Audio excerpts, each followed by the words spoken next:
Hello everyone, welcome back to the another session.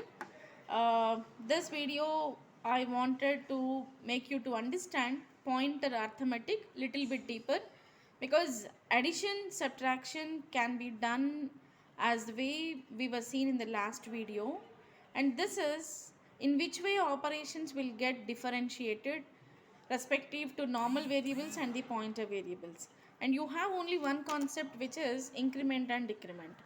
So when you would like to do increment and decrement in this concept, it goes little bit differ.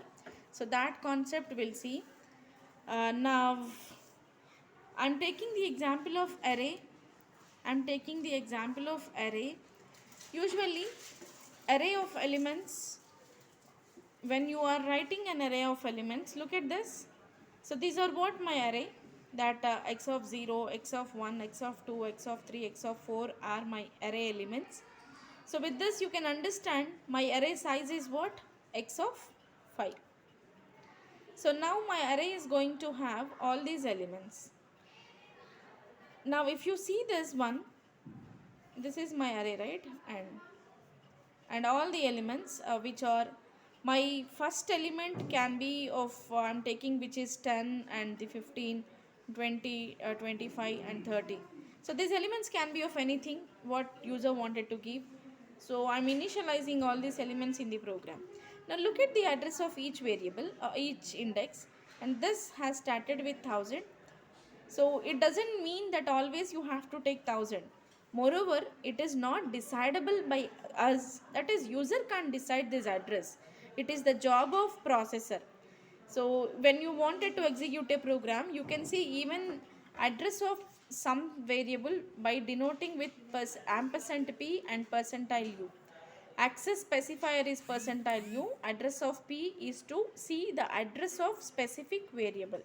Okay, and this will not be given by user, it will be given from the computer itself.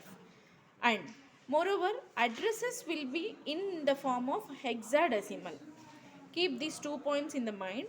But one thing is sure, the one thing is, if my base address is 1000, the next element address will be 1004, because we do have two types of computers, right? And of course we do have different type of processor. When I'm using 16-bit processor, memory allocation will be different. If I'm using 32-bit processor, memory allocation will be different.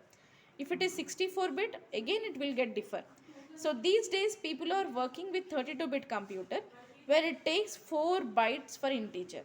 Okay, so as it is an integer value, it occupies 4 bytes memory location. Now the next also integer, it also takes 4 bytes, and next also integer, it also takes 4 bytes, and so on. All these values are being integers will all take 4 bytes. Now look at this. I have given here p is equal to x. P is equal to x means, there is another video to understand pointer with arrays. In that video I have clarified why the reason will give p is equal to x. Okay, now I'm proceeding with that. You know the logic to write p is equal to x. Still, if you have any question, you can watch the video which is describing about pointer with arrays. Okay, now after you watch the video, you will be understanding why I have written p is equal to x. Now keeping mind the same, that it is an address of the x, that is base address. Now p is having what? Base address of array.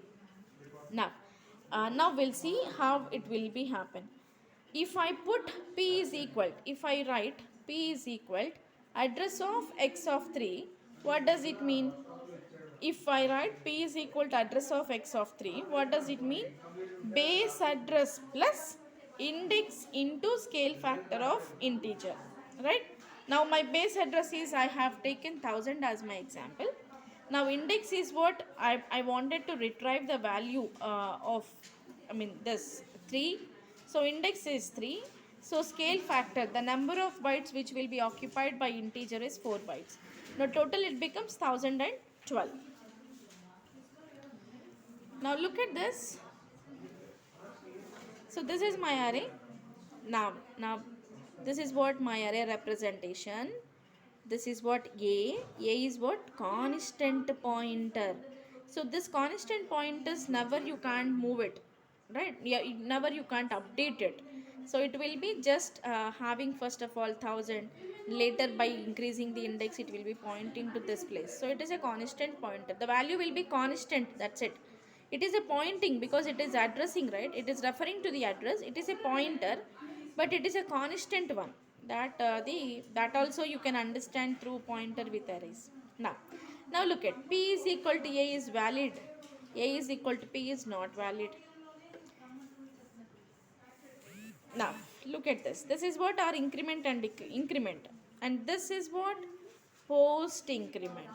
As far as increment and decrement are concerned, we do have pre increment, post increment, and pre decrement, post decrement, right? Now so here I wanted to print star p value. What is star p? What is p? Address of base, I mean address of first element, that is 1000. So star p is what? The value what is there, the value what is there in the first location, which is 10. Now if I put here p plus 1, what does it mean? P is what? My base address, which is 1000. So I told you in the last video how this arithmetic operation will take in place. That 1 into 4, that is 1004. So we'll move to where? Where we'll move? Where we'll move? We'll move to 1004. Star p in the sense what? The last recent address is 1004. Star p is value in this location. So what is the value in this location? 15. Now 15 you can display. Now star p plus plus. And look at this. When you look at this word, you can find it out two operators, right? So this is one operator and plus plus is one more operator. When you find two operators in a operation, you have to check for operator precedency. When one operand is having two operators to be performed, you have to check operator precedency. As far as these two are concerned, these two are having same priority. So when it is having same priority, we'll be looking into associativity. So what associativity? Right to left associativity. So that it will start evaluating from this to this, like this will go. Now, so before you operate this star, you have to operate p plus plus. Okay. So now, what is p? P is what from the above statement? 15. Right? 15 location is what? 15 location is what? 1004. But now if you see this one, plus plus will be incremented afterwards because it is a post increment, right? Now what is the p value? 1000. This plus plus will be happens once it evaluates with this. Am I right? So p plus plus will be evaluated after this function done or after this instruction done. So p is 1000, star p is what? 10. So this value will be updated later. What is the later value? After this, it will point to the 1004, which is 15. Okay. Now look at. Now star plus plus p. What is p here? 1004. What is p here in the above statement? 1004. As it is pre-increment. As it is pre-increment. Now what value you can see? 1004, right? Which is 15. Now when you have two things, it will be again a little bit tricky when you have two operations. So again it will be right to left associativity. First it will be evaluated, second it will be evaluated.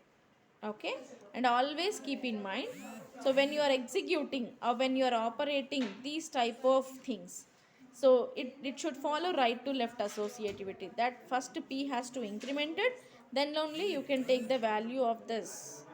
Okay, and even in the case of decrement also the same. Now assume that p is 1000. So star p minus minus. What minus minus is what? Post decrement. So before you decrease this, you will be assigning p value, right? Now what is p base address 1000? Star 1000 is what? 10. After this minus minus, one step back, that is 996. So we do not know the value, maybe it is garbage, right? Because my base address has started with 1000. So let us take the example. P is equal to address of a of 3. Okay. Now this is what star p minus minus, that one step back means 1008 value will get. So you can work out this example in your machines and you can see how it is evaluating it. Okay. Thank you all.